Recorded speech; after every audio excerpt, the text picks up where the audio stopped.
So this is Dr. Taylor Miltenberger. She's from Blue Ridge Community and Technical College, and she is truly an OER expert in our area and beyond. And she is the general life science coordinator at her school. So she's done extensive research on OERs in all areas, and especially in the science area. So I'm going to let her tell you all about that and give us some motivation to get even more OERs on our campus because we have quite a few, but it would obviously be ideal to have even more. And when she's done, there's an OER showcase in the next room where some of the faculty that have done OERs are going to show you what they have. So thank you. Taylor, go ahead. Good morning, everybody. Okay. So I understand a lot of you know about OER, so I'm not going to talk about the whole, like, what is OER. We're going to get in more about what's happening around West Virginia and some of the changes that's been happening with OER. Because OER has been around for over 20 years, but even in the past couple of years, it's really seen a boom. There's lots of resources out there. So I wanted to showcase what's going on. So a little bit about me first. My name is Dr. Taylor Miltenberger. I've spent almost a decade in higher education in West Virginia at community colleges in the Eastern Panhandle, so not down here. But I did grow up in West Virginia. I'm from Mineral County as well, and I went to WVU Tech where I got my bachelor's. I'm a Quality Matter certified faculty, and I'm a peer reviewer. I got my PhD in sustainability education, so I'll talk about that a little bit more. But I did it specifically on OER in West Virginia. So I have done lots and lots of research on our state and OER, and I'm a part of the West Virginia OER committee, and that helps give out the grants like Kendra got. We also do the conference annually and things like that as well. And then I adopted a puppy this summer. Thank you for inviting me. So I got a break from him. He's 4 months and 50 pounds. We thought he was going to be a lab mix. Now we're thinking more Great Dane because we got him from the shelter. So thank you for the break because I did kind of need it. All right. So I just wanted to hear from everybody, kind of on a scale from 1 to 5. 1, you have no idea what OER is. You have no idea what I'm talking about yet. 5, you're a pro at OER. You use it, you understand it. So just a show of hands on a scale of 1 to 5, what do you think about OER? What do you know about? I see some 5s, some 4s, some 2s, maybe 1. Great. So every couple of 1s, but mostly people have heard about it. Great. So just call out, we'll do kind of a free word cloud. What do you think when you hear the words free textbook? Does a word come to mind or a phrase or anything when someone says free textbook to you? That it's old and it's outdated? Anything else? Digital. Cost effective. Cost effective. Think about the cost when you think of free. Teacher resources. Yeah, if it's free, where are the resources? Else? All right, so there were a couple of 1s. So just to define OER, so we're all on the same page, it stands for Open Educational Resources. I'm just going to continue to say OER, it's so much easier. And the definition is it's for teaching, learning, and research in any medium that resides in the public domain. And it's been released under open licensing so that you can access, use, adapt, and redistribute at no cost. So any medium, it usually is online, but it can be printed textbooks as well. Teaching, learning, and research, really just anybody that wants to use it at no cost. So the difference between free and open is free, it's $0 to read it. You can get on Google, go to Wikipedia, and read all of that for free. But when we say open, it's free, plus now you have legal permission to adopt it to your classes, to your teaching style. What do your students need? Because my students at my community college are probably different than your community college students too. They're from a different area. They have different experiences. Their K through 12 was different. So our classes are going to look a little bit different. So open means that you can adapt it to your students. And that's where the 5 R's come into OER and why it's a lot different. You can retain it, make it your own, control the copies, control the content. You can reuse it. You can put it into your classes online or presentations. You can revise it, adapt it, adjust it, modify it, or translate it. We have a couple international students, so they'll take it and translate it into their native language to make it easier for them. We remix materials. You combine originals or revised material, and then we redistribute and share those copies. So that's really what sets OER apart from just being free. It's everything that you can do with the licensing. So it's not telling you you have to use this free textbook, but just giving you legal permission to adapt your courses. Because when you use the publisher information, yeah, they'll take feedback, but that's what it is for that year until they update it. They're not going to want you to make a whole bunch of changes, and you can't go in and change the assignments. If you're on that third-party platform, whatever they have is what you have until they change it for the next year. So I am in the science department, so a lot of my references are going to be sciencey. So I apologize, but whatever fits for you, because I understand everybody kind of teaches in different disciplines. But my science department 4 years ago started taking all of our classes to OER, and now our entire department is OER in the sciences. So that's 11 faculty and adjuncts all using OER. It's 800 students in the fall, about 650 in the spring, and then about 200 students in the summer. So lots of students, and we cover 16 courses. And of course, we've got multiple sections. Like in the fall, we don't just have one anatomy course, we have multiple. So there's a lot going on. We also offer online lecture and lab, in person. We do hybrid and high flex, and then our dual enrollment or our jump start is all OER as well. The only price tag is in-person lab. We have a $75 flat fee because that's what West Virginia says for a low-cost course, and that's going to pay for the materials. If we're doing dissections or the materials used to do experiments, that's the only thing they're paying for. So in 4 years, we've saved students about $500,000. So that's going to stay with them and then within our state as well. It's not going off to that third-party publisher and making some CEO rich. It's staying with our students. And our quality, I would say, actually has increased. And our engagement has increased. Our faculty are excited about it. They like to find materials and they like to show the students, which gets the students excited too. So we've actually seen an increase in the quality. And I have pictures. Mr. Mike O'Donnell is the little one. He's my physical science. He's done a lot of remixing because his course has geology, environmental science, physics, astronomy, everything kind of tied together. And even a publisher textbook didn't meet his needs. So what he's done is taken multiple chapters from different books and kind of created his own OER class.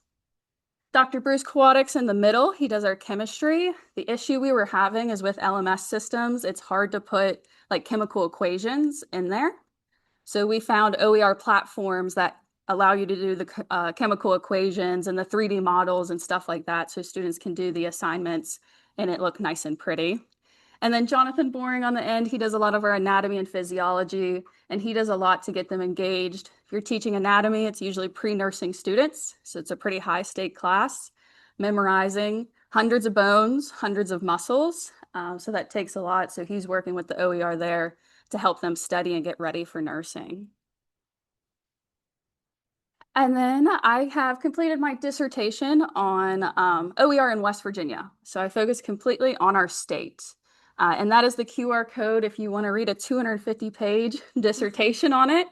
It's set up a 3-article dissertation with an introduction and conclusion at the end. My first article is like a review of West Virginia and where we're at with OER. And then the second article is all about faculty perceptions of OER. And then the third one is all about students who have taken OER classes.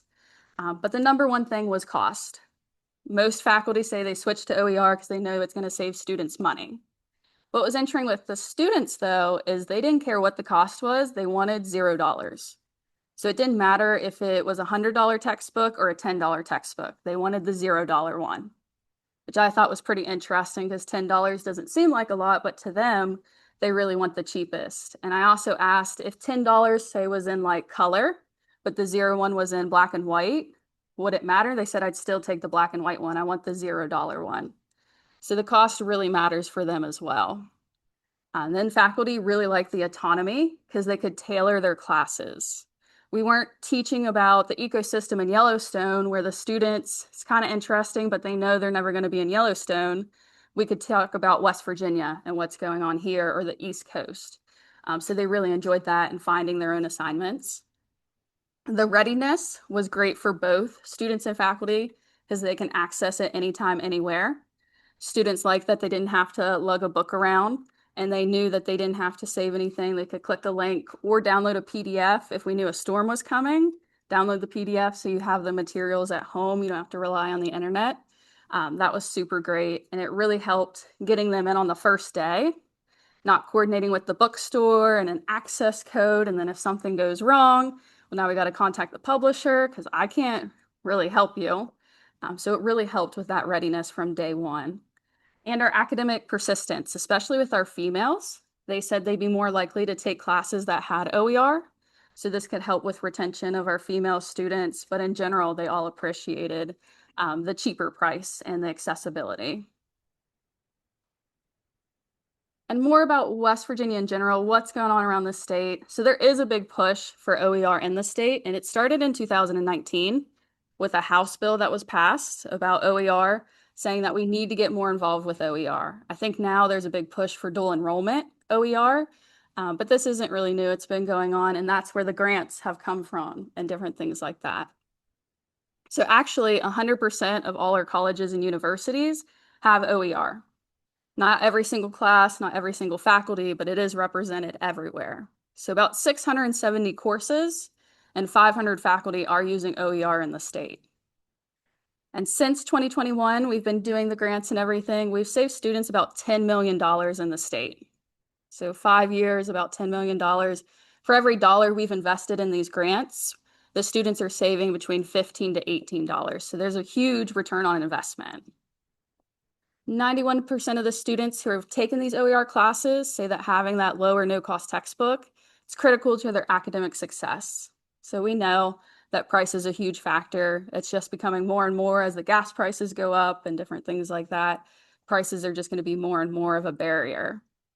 And then 98% of the students who took the OER in West Virginia said that they had easy day one access. They didn't have to wait for the first day. Oh, I didn't know there was a book. You have to wait for that. And now you've got to wait for them to restock the access codes. I don't know why you have to restock an access code, but for some reason you do. So you got to wait for that. They don't have to wait for a refund check, which can take weeks sometimes, or they don't have to wait for a payday or just trying to figure it out. So they really appreciate that day one access. They can log into the LMS and it's usually right there. You're telling them how to get it for free. And then a little bit more about your community college. So I used the West Virginia minimum wage because that's what it would be here, is $8.75. So if your textbook costs between $100 and $200, that's about 11 hours to 22 hours a student would have to work to pay for just one textbook.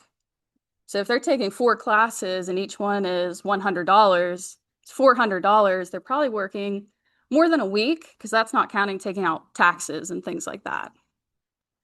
So you're asking them, and then that's not counting for rent, for gas, food, childcare, anything else they need to pay for.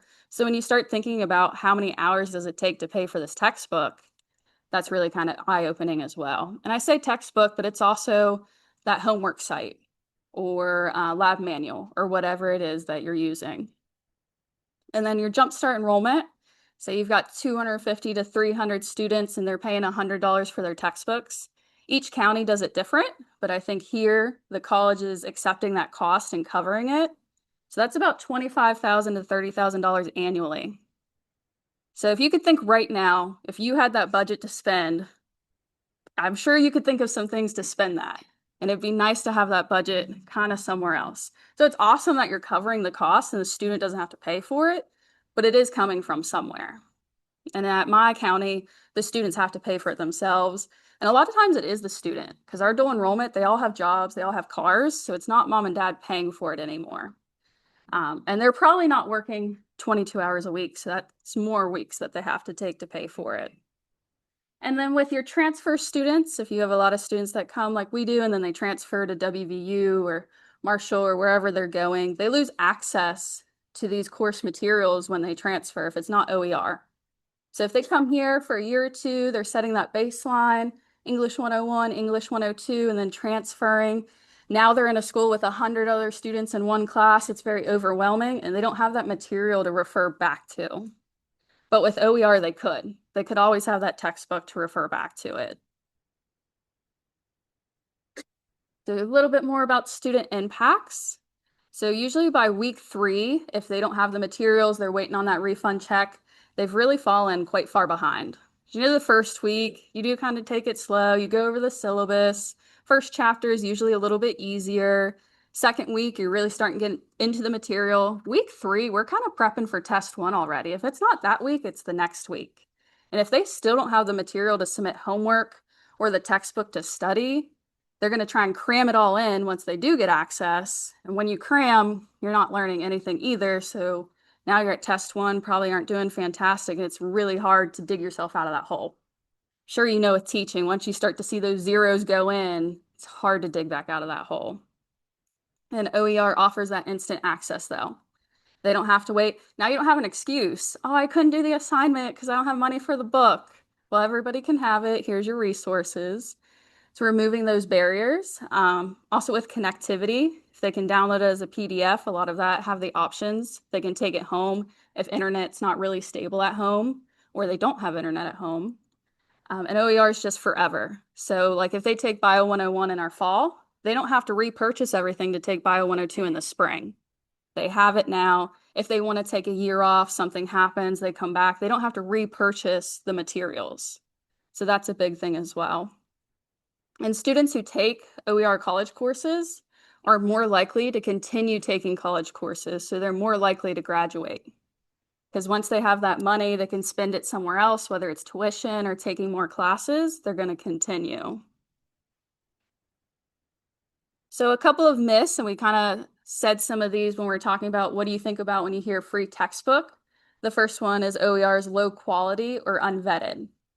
That may have started out 20 years ago, but now there's lots of peer-reviewed OER that's created by experts. It's not just somebody in their basement that's never taught a day in their life. It's usually other teachers who are subject matter experts. So the quality comes from the peer review process, not the price tag from the publisher. So a lot of times when you have a commercial textbook, they print it, it's already out of date. But OER, they can update it in real time, so you get industry standard changes quickly and current events. And the gold standard is kind of OpenStax in the OER realm because they have a big peer review process. So I just wanted to show us that a little bit with OpenStax. So when I started using OpenStax, they've always been peer reviewed. They've always had great textbooks and resources, but now these are the subjects they have. They didn't even have nursing books when I first started using it a couple years ago. Now they have so many. And if we just choose one of them to look through as an example, they have a lot more resources for faculty as well. So you can get on and you can view the textbook online, download it as a PDF, or you can buy it directly from them. Because I know some students still like printed versions. I do too. You don't want to stare at a screen. But these books are $15, $20. It's a lot better than the publisher $100 textbooks. So there is that option if they want the printed one as well. And they look and read, just like a textbook. They've got learning objectives at each section. They highlight vocabulary. They have nice pictures. They offer QR codes and links to learning, to videos and other simulations so that they can interact with the material and learn more. At the end, they have a summary and key terms and practice questions. So just like a regular textbook, they have all of these options that students can use. And if you have an account, you also have access to PowerPoint slides, the OER Commons Hub, where other instructors created material with the book, so it all flows together. So you get PowerPoints, question banks, LMS cartridges, so you have material there that you don't have to start from scratch. And if students make an account on OpenStax, they can highlight the book and it'll save it for later. They can actually take notes and it'll save where they took the note and they can come back and see it. And I think they can actually make flashcards too. And a lot of my students use that to study. So it's free. They sign in so that it remembers it, but that's a really cool thing that they can also do for free with the OER. But OpenStax is kind of the gold standard of the peer review world and everything like that.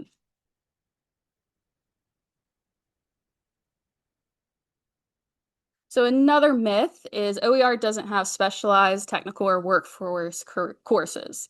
You're not English 101, Math 101, maybe Bio 101. There's nothing out there for you. But actually, they've really been working hard in the past couple years to have a lot of these different courses and have material for you.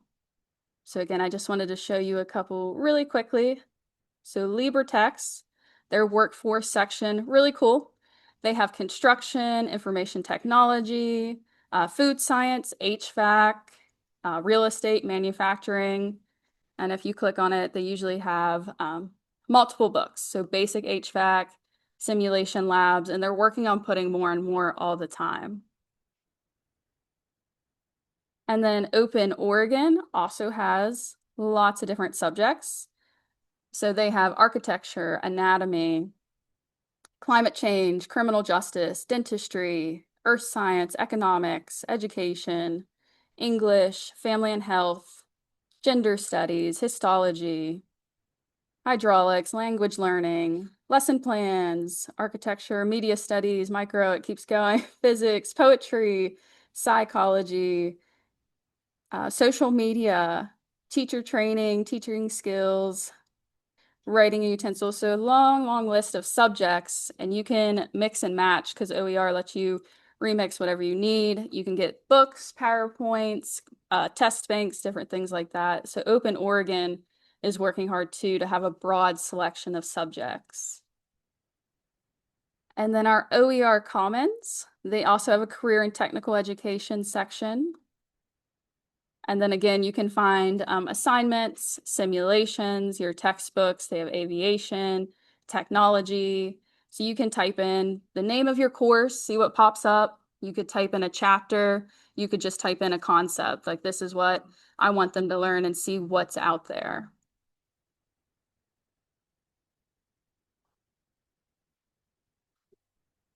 Another myth is if it's free, I don't have interactive homework platforms, test banks, or slide decks.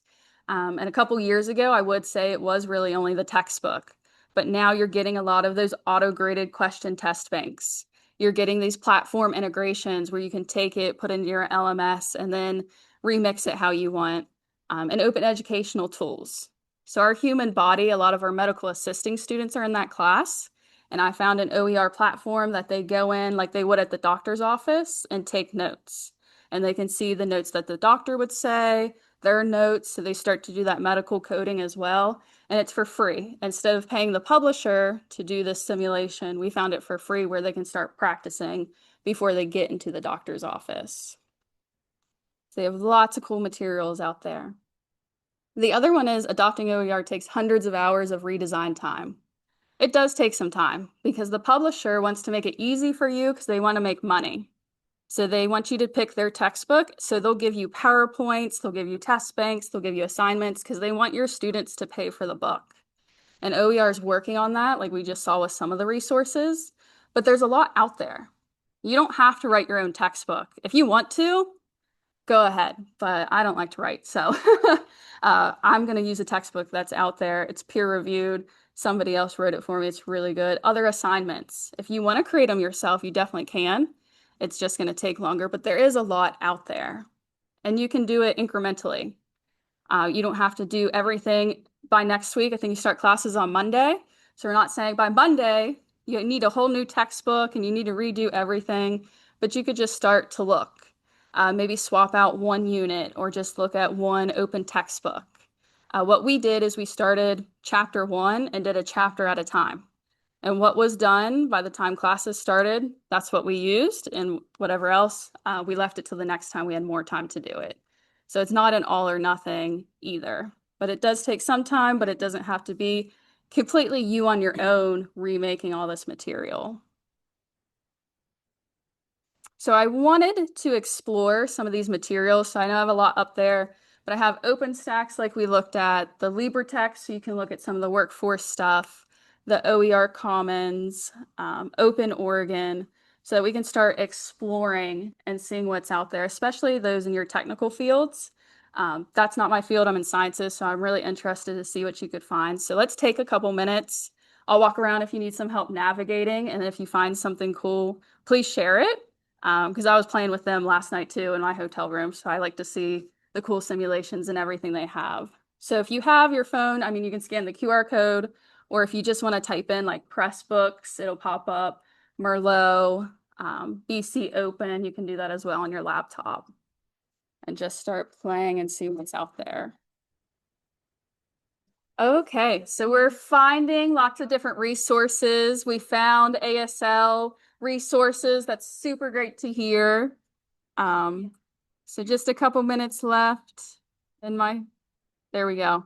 So the last thing I really wanted to talk about was this OER pledge. I've done it at a conference with Kendra. She was there. So you don't have to overhaul your entire curriculum today.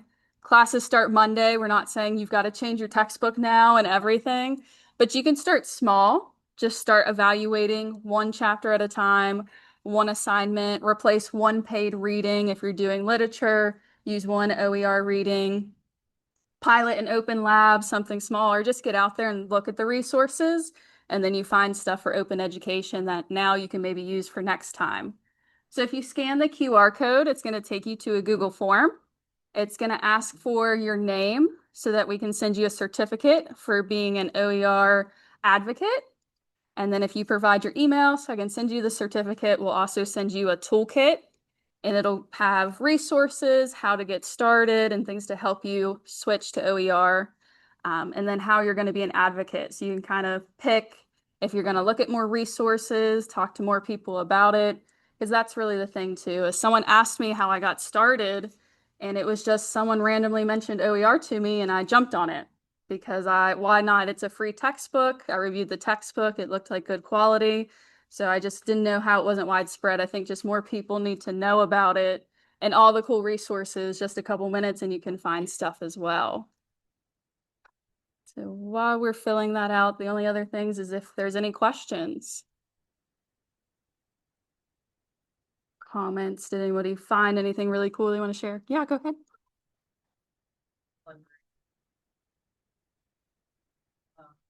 Does your school charge for printing or is it free printing? So we have the computer labs and the students can print it, but we've printed out the textbooks and from ours too. With the uptick in OER, we currently have free printing and they're like burning through stuff. So Yeah. They print them out, they still want the physical, but they don't want to pay for it. Yeah. So I know it's costing the institution more, like that side of it, but I think how other institutions are getting like. Yeah, I've had students print at home too, but then of course you've got to pay for the printer and the ink and stuff like that. I'm assuming it's cheaper than a $200 textbook to even print it out if they're doing it at home. But yeah, that's a cost we're kind of absorbing too as well. Maybe they could just do a chapter at a time or like, okay. Yeah. I should have known. So any other questions? Comments, any resources anybody else wants to share? There's a lot out there. I mean, my screen had a whole bunch on there, but that's still just probably scratching the very top too. Oh. All right. Well, if not, that's everything I had. Again, my name's Taylor Miltenberger.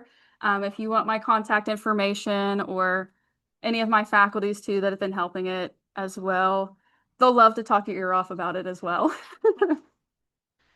Thank you. You're welcome.